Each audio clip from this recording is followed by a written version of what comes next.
Hello and welcome to channel again. This is Shaurya Awasthi और आज हम बात करेंगे लीड कोड की एक मीडियम लेवल प्रॉब्लम जो कि count subarrays where max element appears at least K times.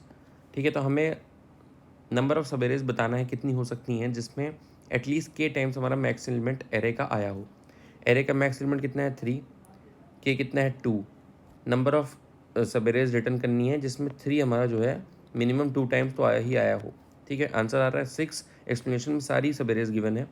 ठीक है, 1 3 2 3, 1 3 2 3 3, ठीक है 3 2 3 एंड 3 2 3 3। ठीक है, इसमें 3 बार देखो आया, फिर आया 2 3 3, फिर आया 3 3। ये जितने भी 6 हैं हमारे टोटल आंसर्स, इन सब में मिनिमम 3 जो है वो 2 बार तो आया ही आया है। तो इस एग्जाम्पल को या इस क्वेश्चन को फर्दर हम समझने से पहले एक लॉजिक समझते हैं जिसमें लगेगा, क्योंकि स्लाइडिंग विंडो का कॉन्सेप्ट लगेगा इसमें पहली बात तो। ठीक है, क्योंकि हमें सब एरेज रिटर्न करनी है। सब एरेज में मोस्ट प्रोबेबली स्लाइडिंग विंडो ही लगता है। इसमें और चांसेस हैं क्योंकि ये पूरा स्लाइडिंग विंडो से ही होगा, क्योंकि हमें वो सारी विंडोज़ बतानी है जिनमें एटलीस्ट 3 हमारा 2 टाइम्स आया हो। तो हम कैसे बताएंगे? तो एक लॉजिक है, पहले तो वो समझते हैं। लेट अस सपोज अगर ये हमारा एग्जाम्पल है, ठीक है, के की वैल्यू 3 है, तो इसमें मैक्सिमम एलिमेंट कितना हो गया? मैक्सिमम एलिमेंट 3 हो गया। ठीक है, तो अब हमको वो सारी सब एरेज रिटर्न करनी है जिसमें, सॉरी, के की वैल्यू 2 है, जिसमें 3 जो है मिनिमम कितना 2 टाइम्स तो आए ही आए। ठीक है, स्लाइडिंग विंडो शुरू करते हैं। एल यहाँ से लिया, आर यहाँ से लिया।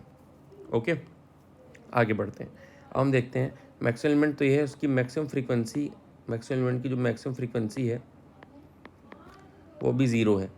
ठीक है, फिर हमने आर को चेक किया, आर क्या मैक्सिमम एलिमेंट है? नहीं है। फ्रीक्वेंसी में कोई फ़र्क नहीं पड़ा, आर आगे बढ़ गया। फिर से चेक करें, मैक्सिमम फ्रीक्वेंसी में कोई फ़र्क नहीं पड़ेगा क्योंकि अभी ये मैक्सिमम एलिमेंट नहीं मिला है हमको, अभी मैक्सिमम एलिमेंट नहीं मिला। फिर आर आगे बढ़ गया।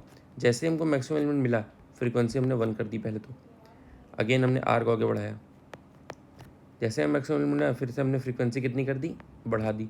अब जैसे ही हमारी फ्रीक्वेंसी जो है वो के हो गई, यानी अब जब तक फ्रीक्वेंसी हमारी के रहेगी, यानी जब तक while M F maximum frequency is equal to K जब तक रहेगा, तब तक हमारा कौन सा फेज चलेगा? तब तक हमारा श्रिंकिंग चलेगा। ठीक है, अब तब तक हमारा श्रिंकिंग चलेगा। ओके, तो अब ध्यान से श्रिंकिंग को देखते हैं, यही हमारा डिसाइड करेगा कि आंसर कितना आया। देखो, श्रिंकिंग कब तक करेंगे? जब तक हमारा एम एफ के बराबर रहता है, यानी जब तक हमारा मैक्सिमम फ्रीक्वेंसी 2 रहती है। यानी हमें वापस से वही एलिमेंट एक्सक्लूड करना पड़ेगा जो मैक्सिमम है, तभी हमारी फ्रीक्वेंसी कम होगी। एल को हमने आगे बढ़ाया, 0 एक्सक्लूड किया, कोई फ़र्क नहीं पड़ा मैक्सिमम फ्रीक्वेंसी पे। ठीक है, 2 की 2 ही बनी रही। उसके बाद हमने क्या किया? फिर से एल को एक्सक्लूड किया, आगे बढ़े, एल यहाँ, फिर से 2 की 2 की बनी रही। फिर हम एल जब यहाँ पहुँचा तो हमारा ये कितना आया? 3। और जैसे ही हमने इसको एक्सक्लूड किया तो एल जंप कर जाएगा यहाँ और फ्रीक्वेंसी जंप कर जाएगी 2 से 1 पे, और ये वाइल लूप टर्मिनेट कर जाएगी क्योंकि अब फ्रीक्वेंसी के बराबर नहीं बची है। ठीक है, यानी श्रिंकिंग क्या हो गया? एंड हो गया श्रिंकिंग का। अब अगर ध्यान से देखें, जैसे ही एल हमारे यहाँ पे पहुँचा तो मतलब क्या है? अब फर्दर आर आगे नहीं जा सकता और, ठीक है, यानी अब ये सवाल तो ख़त्म हो गया यहाँ पे, बट हम आंसर देखेंगे कि आंसर कैसे निकलेगा। तो अगर हम ध्यान से देखें तो कहने का मतलब है सिर्फ यही 2 ऐसे एलिमेंट्स हैं जो हमारे बना सकते हैं क्या, बाकी सबेरेज में यही इंक्लूड होकर हमारी सारी सबेरेज बनेंगी। ठीक है, इतना तो क्लियर हो गया हमको। तो अगर हम ध्यान से देखें तो 3 3 can be answer, yes 3 3 can be answer. फिर अगेन हमारा 3 3 और उसके आगे हमारा 2 लगा दें अगर हम, तो 3 3 2 can be answer, yes 3 3 2 can be answer. फिर हम 1 2 दोनों लगा दें, 1 2 3 3, ये भी एक आंसर हो सकता है। फिर हम ये भी लगा दें 0 1 2 3 3, ये भी एक आंसर हो सकता है। टोटल कितने आंसर बने? 1 2 3 एंड 4, तो आंसर कितना हो जाएगा? 4। अब ये तो क्या है? ये एक इंडेक्सिंग ही तो है कि पहले एलिमेंट को इंक्लूड किया, दूसरे को इंक्लूड किया, तीसरे को किया, चौथे को किया। ठीक है, तो ये इंडेक्सिंग ही है, यानी हम कहने का मतलब ये है, हम पता कर रहे हैं कि हमारी वो जो विंडो है, ऐसी विंडो यानी मिनिमम साइज़ की विंडो का हमारा इंडेक्स क्या है। इंडेक्स अगर हम देखें इसका 0 1 2 3, थर्ड इंडेक्स पे है। ठीक है, मतलब 0 मतलब कितने एलिमेंट्स आ रहे हैं शुरुआत से लेकर इसके इंडेक्स तक? 4। तो 4, तो हमारा अल्टीमेटली 4 क्या है? हमारा एल ही अल्टीमेटली आंसर रिटर्न होगा। क्यों? क्योंकि एल हमारा अगर यहाँ पे होता तो l+1 रिटर्न होता, बट एल हम ऑलरेडी एक जंप करा चुके हैं, तो answer plus equals to L हो जाएगा और रिटर्न हमारा आंसर हो जाएगा। ये चीज़ क्लियर हो रही है क्यों हुआ ऐसा? अगर हम ध्यान से इसको देखें तो हमारा L कहाँ पे है? L हमारा नेक्स्ट टू दैट एलिमेंट है जो हमारा फ्रीक्वेंसी को K के बराबर कर रहा है, यानी नेक्स्ट टू दैट एलिमेंट है, ठीक है, ओके।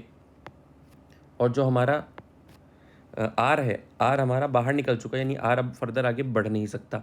तो हम कितने टोटल एलिमेंट्स हैं जिनको इंक्लूड करके सब एरेज बना सकते हैं, मल्टीपल सब एरेज बना सकते हैं, वो कितने हैं? 1 2 3 एंड 4, ठीक है। एक एक करके सबको बना सकते हैं। 3 को इंक्लूड करेंगे, फिर 2 को करेंगे, फिर 1 को करेंगे, फिर 0 को करेंगे। तो टोटल कितने बन गए हमारे? 4। तो यानी हमें श्रिंकिंग फेज के बाद कुछ नहीं करना है। एल जहाँ पे पहुँचेगा हमें सिंपली आंसर में एल को ऐड कर देना है, ठीक है। वही आ रहा है आंसर, क्योंकि एल हमारा 0 1 2 3 एंड 4th इंडेक्स पे है और आंसर हमारा 4 ही आ रहा है। क्यों? क्योंकि 3 में एक बार इसको ऐड करें, फिर इसको, फिर इसको, फिर इसको, 4 एलिमेंट्स हम ऐड कर करके 4 मल्टीपल सब एरेज बना सकते हैं, जिसमें हमारा मिनिमम 3 जो है वो 2 टाइम्स आया है। यानी हमें श्रिंकिंग के बाद सिर्फ एक स्टेप लिखना है, वो होगा answer plus equals to L, ठीक है। अब एक बार हम एग्जांपल लेते हैं, ये वाला 1 3 2 3 3, ठीक है। तो एक बार इसको एग्जांपल लेके देखते हैं। एग्जांपल 1 3 2 3 3, ठीक है, एल और R, okay. Maximum element is equals to कितना है? 3। Maximum frequency is equals to कितना है? M F is equals to कितना है? 0 भी। एंड के की वैल्यू कितनी है? के की वैल्यू है भी 2, ओके। तो एक बार इसको देखते हैं। तो इसमें हम आंसर इनिशियली 0 ले लेते हैं। अब एक एक करके मूव करते हैं। तो सबसे पहले क्या करेंगे? सबसे पहले एक्सपेंशन करेंगे। आर यहाँ आया, मैक्सिमम फ्रीक्वेंसी कितनी हो गई? 1, ठीक है, ओके, क्योंकि 3 हमारा मैक्सिमम एलिमेंट था। फिर हमारा आर यहाँ गया, तो मैक्सिमम फ्रीक्वेंसी कितनी होगी? 2। सॉरी, यहाँ पे मैक्सिमम फ्रीक्वेंसी इंक्रीमेंट नहीं होगा क्योंकि 2 हमारा मैक्सिमम एलिमेंट नहीं है। फिर आर हमारा आगे बढ़ा। अब जैसे ही आर हमारा यहाँ आया, मैक्सिमम फ्रीक्वेंसी में इंक्रीमेंट हो गई, मैक्सिमम फ्रीक्वेंसी 2 हो गई, ठीक है। अब जैसे ही मैक्सिमम फ्रीक्वेंसी 2 हुई इसकी हमारी, वैसे ही हमको अब क्या करना है? अब हमें श्रिंकिंग फेज स्टार्ट करना है, ठीक है। श्रिंकिंग फेज स्टार्ट करो। एल हमारा कहाँ तक श्रिंक करेगा? यहाँ तक श्रिंक करेगा। तो एक बार करके देखते हैं। एल को हमने आगे बढ़ाया, एल आया यहाँ पे, ठीक है। अब जैसे ही एल यहाँ पे आया, हमने तुरंत क्या किया? फ्रीक्वेंसी को एक रिड्यूस किया, मैक्सिमम फ्रीक्वेंसी 1 हो गई और एल यहाँ जंप कर गया। अब एल की वैल्यू कितनी है? 2 पे, यानी आंसर में कितना प्लस हो जाएगा? 2। क्यों? क्योंकि ये एक आंसर हो सकता है और ये एक आंसर हो सकता है, 2 आंसर मिल रहे हैं यहाँ पे, ओके। फर्दर हम आगे बढ़ते हैं, ठीक है। एल हमारा कहाँ पे आ गया? यहाँ पे। फर्दर हम स्टार्ट करते हैं अपना एक्सपेंशन। आर को फिर हम फर्दर मूव करेंगे, आर आया यहाँ पे, ठीक है। तो हमने फिर से फ्रीक्वेंसी में एक ऐड किया, फ्रीक्वेंसी अगेन 2 हो गई और आर आगे चला गया।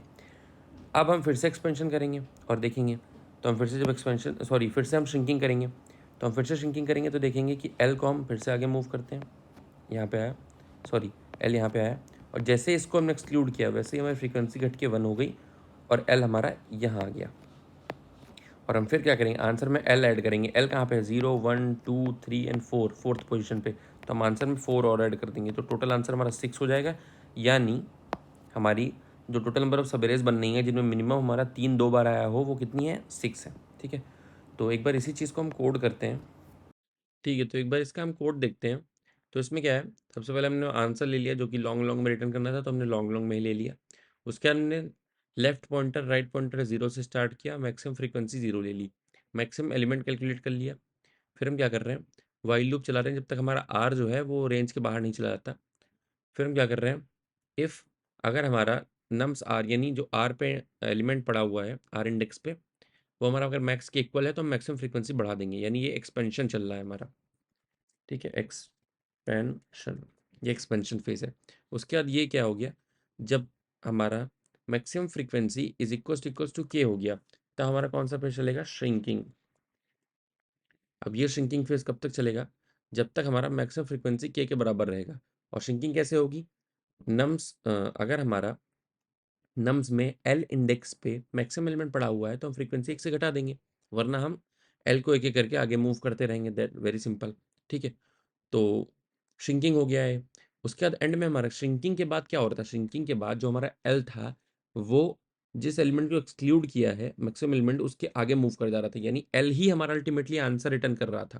यानी एल हमारा बता रहा था कि इस फॉर मतलब इस पर्टिकुलर हमारे जो विंडो है उसको इंक्लूड करके कितने सब एरेज बन सकती हैं, तो वो इंडेक्स बता रहा था। तो हम आंसर में प्लस इक्वल्स टू एल कर रहे थे, उसके बाद सिंपली हमने आंसर अपना रिटर्न कर दिया। तो एक बार हम रन करके देखते हैं इसको।